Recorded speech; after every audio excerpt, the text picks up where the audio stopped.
현재 일본의 일반적인 가정집에는 한국을 사랑하는 자와 한국을 혐오하는 자가 함께 살고 있다고 합니다. 한 지붕 아래 한국을 바라보는 시선이 두 가지로 나뉜 것인데요. 때문에 현재 일본 가정집에는 이러한 문제로 갈등이 발생하고 있다고 합니다.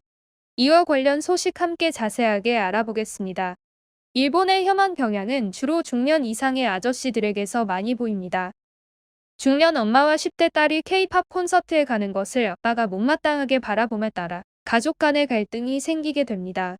나리카와 아야 동국대 일본학연구소 연구원의 인터뷰에 따르면 일본 내 물밑에서 치열하게 벌어지고 있는 세대 갈등에 대해 위와 같이 설명했습니다.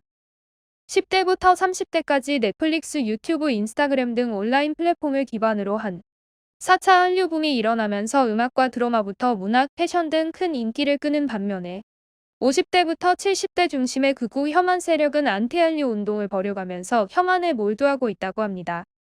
한국을 바라보는 일본의 극단적 시각차는 세대별 소비 성향도 갈라놓았는데요.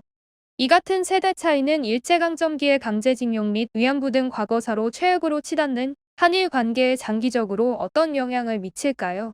지난 2일 나가사키현 출신의 70대 자원봉사자 A씨는 도쿄 신주쿠역에 위치한 산업유산정보센터 정문 앞에서 관람객을 맞이하고 있었다고 합니다. 당시 방문 시간대에 함께 센터를 둘러보게 된 다른 참가자들은 모두 중장년의 일본인 남성이었다고 합니다.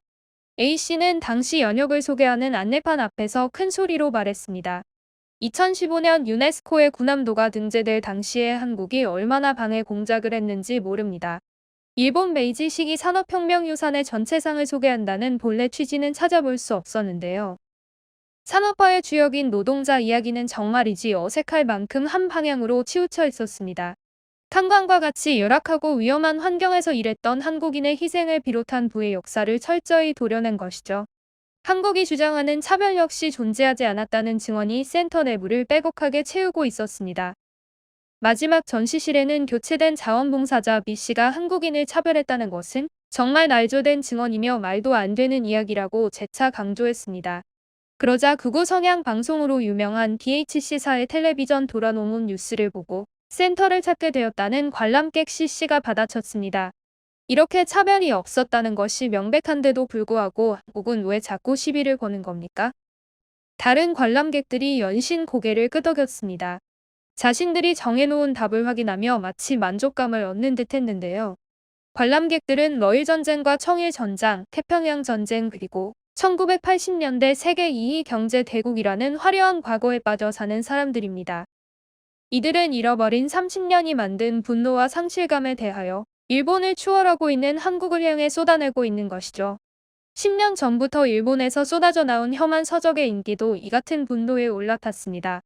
게다가 최근 한국 콘텐츠가 전 세계적으로 인기를 끌자 한국이 너무나도 부러웠는지 감정적 박탈감과 불안이 더해지면서 한류 반대 운동까지 등장하기도 했습니다.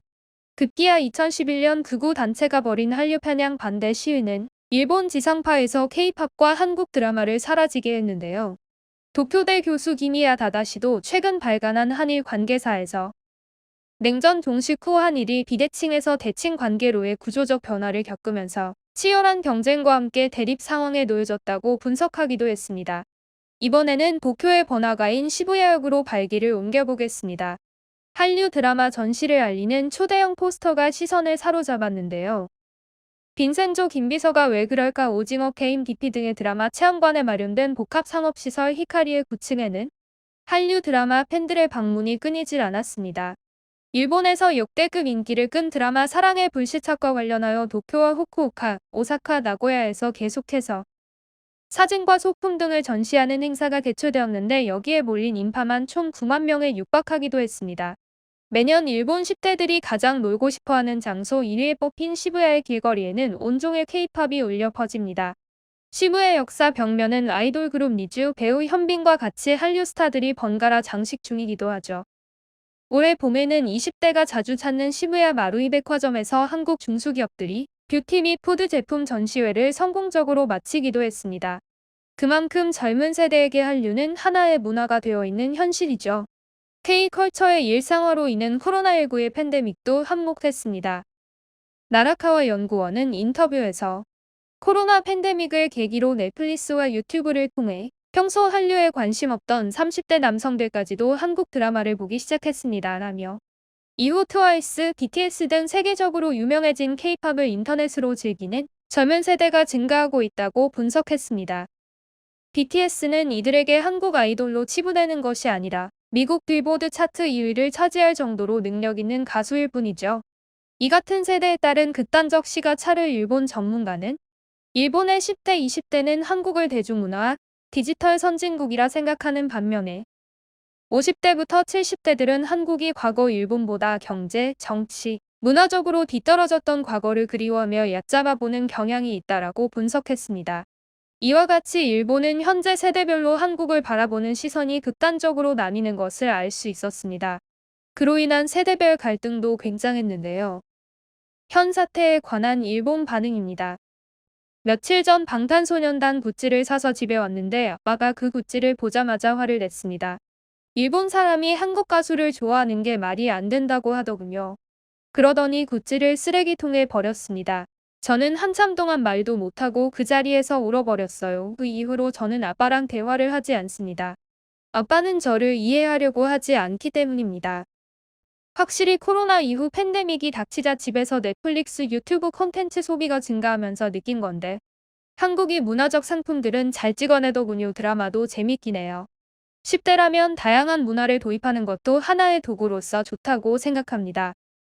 그러나 선거권을 가질 나이가 된 분은 정치인들이 무엇을 호소하고 있는지, 언론은 어떻게 보도하고 있는지, 언론은 정말 보도가 올바른지, 그의 나라는 어떤 반일 정책을 펴고 있는지 잘 생각해서 마음가짐을 형성해 주셨으면 합니다.